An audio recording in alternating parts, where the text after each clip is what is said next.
The Sistine Chapel exploded with emotion. History was made. White smoke rose. The world froze. A new pope had been chosen. Not just any pope, Luis Antonio Tagle, now Pope Louis I, a name that instantly shattered tradition and sent shockwaves through every corner of the globe. For the first time ever, a Filipino, a son of Asia. The Catholic Church would never be the same. Inside those sacred walls, cardinals moved like ghosts. Their faces were solemn, their purpose sacred. This wasn't a vote. It was a spiritual earthquake. Each ballot dropped was a thunderclap. The world outside held its breath. Eyes locked. On that tiny chimney, one signal could rewrite history, and it did. White smoke, cheers, tears. History turned a page. Then came the voice. Habemus Papam. We have a pope. The square erupted. Cameras flashed. People screamed. The impossible had happened. Cardinal Tagle had been chosen. The weight of 1 billion souls now rested on his shoulders. He stepped onto the balcony, not as a politician, not as a king, but as the most powerful spiritual leader on earth. Yam to say. Moment was electric. He wore white, but his presence was gold. His hands rose. He didn't speak first. He blessed. A gesture that felt like lightning striking the heart. The crowd didn't just cheer, they wept. This wasn't just a pope. This was a revolution. The Church had crowned a man of the people, a man of humility, of justice, of deep, raw compassion. From the slums of Manila to the mountains of Mindanao, Filipinos roared with pride. Bells rang. Fireworks lit up the skies. A nation cried tears of victory. They hadn't just gained a pope, they had given the world a leader, a healer, a spiritual warrior who knew struggle, who walked among the poor, who had preached not from golden pulpits but rain-soaked barrios. Asia felt the tremor. From Tokyo to Jakarta, Seoul to Delhi, churches overflowed. Hair Pope from the East, one who understood their stories, their battles, their dreams. It wasn't just symbolic, it was seismic. The Church was no longer Eurocentric. It had extended its arms, and the world leaned in to listen. Inside the Vatican, Pope Louis I knelt. He didn't strut, he didn't pose, he prayed. His choice of name, a statement. Pope Louis, after St. Louis IX of France, known for justice, compassion, humility. The message was crystal clear. This pope wasn't about prestige, he was about purpose. The Basilica doors groaned open, history thundered forward. The Pope emerged, the crowd exploded, flags waved, people screamed his name. Luis, Luis, Luis! The Vatican hadn't seen such unity in decades. The air itself seemed alive. Heaven smiled. The moment was divine. And when he spoke, everything stopped. His voice, calm but fierce. Let us build a church that is truly a home for all. No politics, no games, just truth, fire, love. He wasn't just leading Catholics. He was calling the world to wake up, to heal, to act, to believe again. But Pope Louis IX didn't wait for applause. He moved, fast. Hospitals, orphanages, slums. He went where few dared. He touched the untouchables, kissed the forgotten. And the people responded. Not just with cheers, but with change.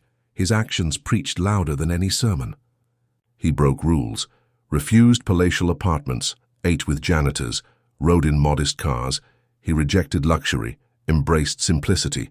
Reporters tried to catch him off guard, but he disarmed them with warmth, with wisdom, with that unmistakable spark of authenticity. He wasn't just the Pope of the poor, he was the people's Pope, a man whose eyes glistened when he heard stories of pain, a man who didn't shy away from hard questions. He faced war, corruption, poverty, environmental collapse, and spoke with courage. No scripts, no fear.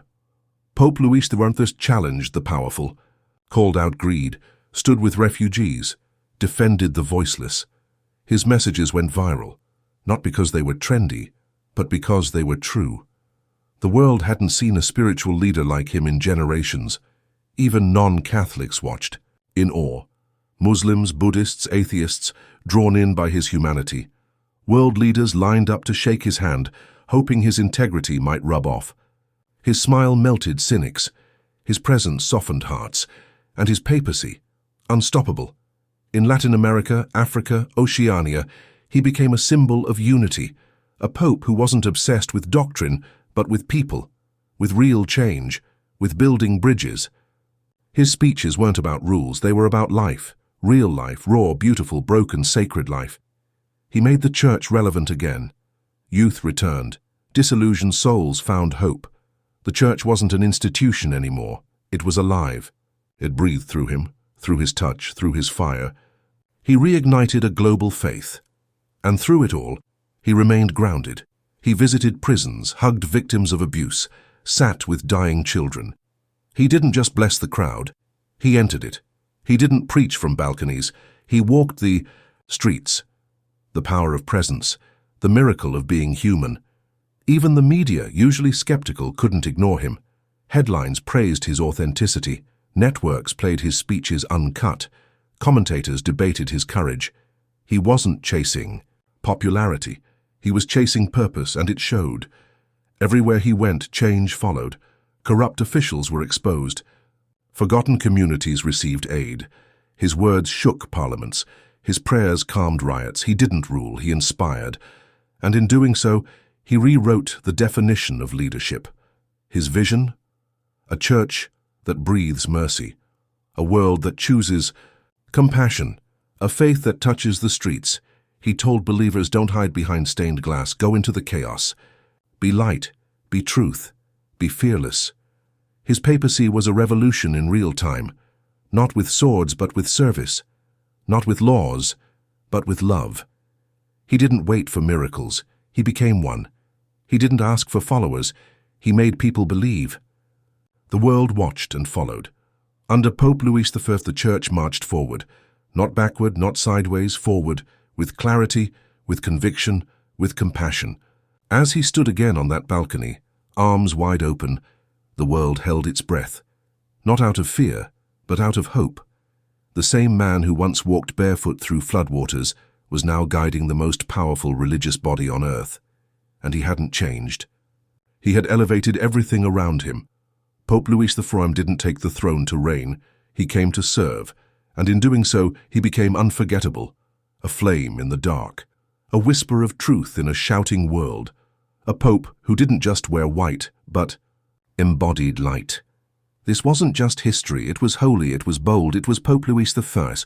His first official visit stunned everyone, not a palace, not a summit. He walked into a war-torn refugee camp. He sat on the dirt, held orphaned children in his arms. No words, just presence. Cameras captured it. But even they couldn't fully convey the power of that moment. A pope who walked into pain without hesitation. He didn't just bless the suffering, he became part of it. Every move he made sent a message. No bulletproof glass, no golden chariots, no distance from the people. He embraced them, hugged them, prayed with them. This wasn't politics, this wasn't PR, this was real. This was the gospel, alive, visible and raw. And when he spoke, he set the world on fire.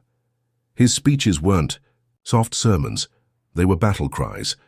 If the church forgets the poor, it forgets Christ, he thundered. Crowds erupted. Millions reposted his words. They weren't just inspired, they were moved to act. He didn't tiptoe around controversy. He called out corruption, condemned exploitation, challenged billionaires to serve the hungry. His message was fearless, and that's why it resonated. He wasn't here to play safe, he was here to shake the foundations. Pope Louis XIV quickly became a global moral compass. Nations in crisis turned to him. Protesters quoted him. Victims wrote to him, he answered personally. Handwritten letters, late-night phone calls. He was relentless in compassion. Meanwhile, the Vatican itself began to shift.